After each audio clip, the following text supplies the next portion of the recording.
Thank you so much, Arjun, for those more than kind words.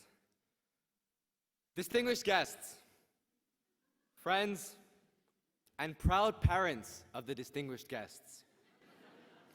Hello, ni hao, shalom, salam alaikum, asamabo.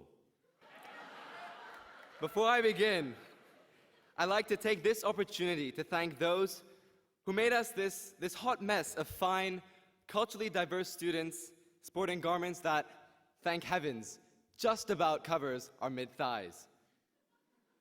The backbone of all of us students, our parents, thank you for teaching us the invaluable lesson of perseverance by never letting us win an argument. Thank you for letting us be children, only to remind us with time to straighten up and try become the adults we are today. Thank you for giving us confidence, and above all, thank you for being there for us.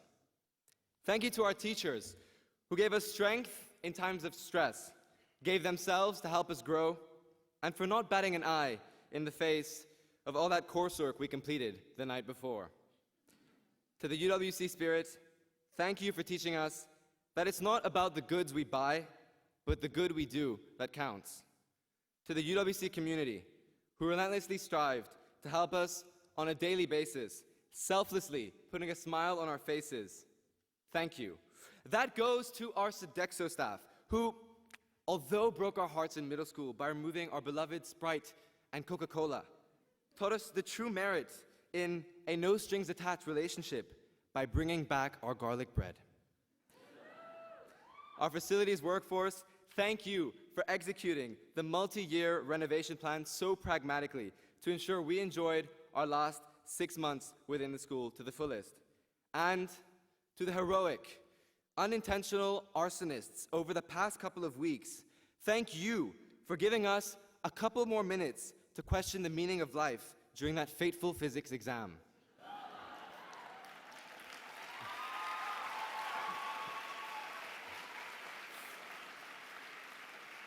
Finally, to the class of 2016, after instigating thousands of hashtag trends, scaring hundreds of heads of grades away, and 20 whole months after our principal started the Leavers Week countdown in assembly, here we stand. Thank you for being that weird, jumbled mess that is everything in between. The siestas and the fiestas, the overachievers and the believers, the sleek and the undertakers of not a project for the week. Some of you that finished exams may have recently indulged in the sweet feeling of recycling, disposing, or even sacrificially burning notes that you felt were no longer needed. I too experienced this sentiment recently as I completed stage 2 of convincing my 13-year-old sister that one day you'll thank me for those notes on section A. Emotionally shuffling through the stashes of question banks, unsuccessful EE printouts, and overly bubbly university handouts, I chanced upon a book I borrowed from school in grade 9. Whilst my immediate reaction was fear, as I imagined the incoming death threats from the school librarian, I eventually saw the book for what it truly was: a thrilling, epic, Indian comedic drama of none other than Hullabaloo in the Guava Orchard. So, for those of you who don't know, long story short, and according to my subpar GCSE English notes, Kiran Desai writes about a young, imaginative man with a penchant for reading gossip and dancing disrobed, who, finding his heart's desires, flees his village for a guava orchard, stays there, temporarily seen as godlike, and, as expected, heroically becomes a guava. In many ways, I find a lot of inspiration in Sampath. Whilst I can neither confirm nor deny an affection for dancing disrobed, or if one day, potentially, maybe evolving into a glamorous gossip queen, I will say this: there is something greatly admirable in Sampath's unending pursuit for the guava, a symbol for his freedom. Firstly, there is the sampath that finds his heart's desires within the guava. For some, that will be an easy task, if not done already. But for most, such as myself, finding our inner freedom is something we may still be deeply searching for.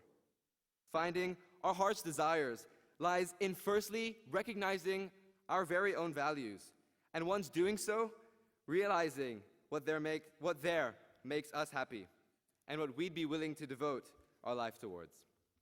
It's tough, but I think it's there. That guava is hiding somewhere deep within the cracks of our lives as of yet, be it in the way we presented our stellar Grade 5 exhibition, our angsty and excessively embarrassing Grade 8 film festival, or the passion we once exhibited singing the Lever song in junior school, and the passion we displayed hearing it only a few weeks ago. Next, we have the sampath that, recognizing his love for the guava, says, whatever, I'm going to the orchard. That's my favorite attribute of sampath. And it's something that, in Yiddish, roughly translates to something called chutzpah. Chutzpah was the confidence held in many of us grade 11 global concern members during the Nepal earthquake, as we dropped all that we had on our plates, knowing and thinking that we could make a difference to our extended family in Nepal. Chutzpah is when, despite the mountains of social and academic responsibilities imposed upon you in the start of grade 12, you showed up to the auditions for the Hawaiian dance at UN night and proclaimed that indeed, your hips don't lie. Chutzpah, class of 2016, is when being told you had 4 months to complete your extended essay, you sagely looked at your supervisor in the eye and said, "Thank you, but all I really need is that final night."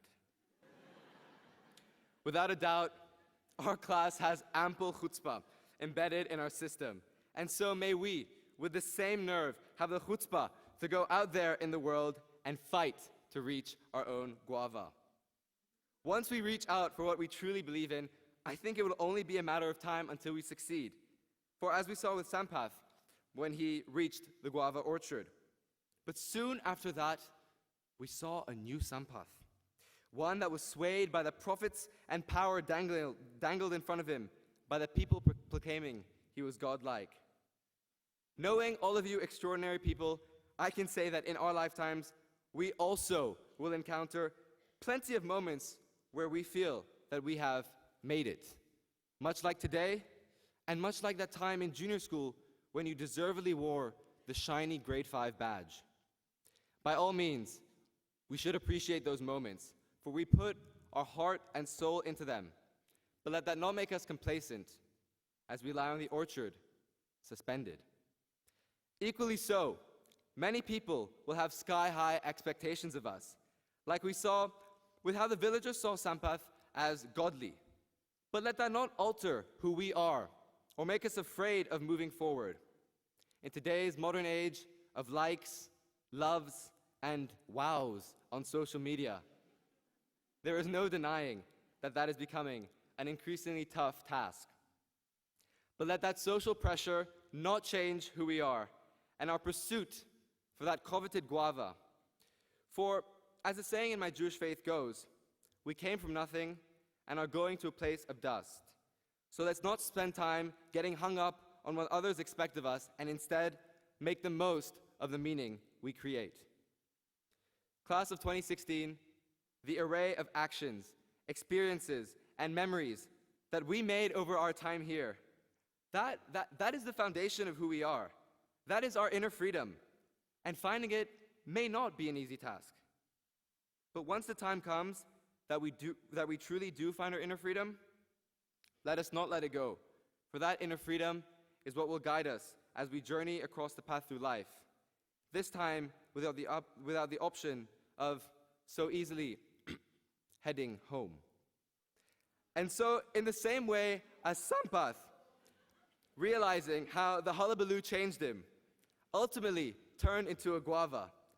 Class of 2016, I too wish that we have enough insight to, against any challenge the world presents us, embrace it and become our own guavas. To become the embodiment of our lifelong passions, joys, and dreams amongst any type of adversity along the way. In 10 years' time, when we reunite and dwell upon the journeys of the future astronauts, architects, and archaeologists in this room, there will be one common thread that will link us together.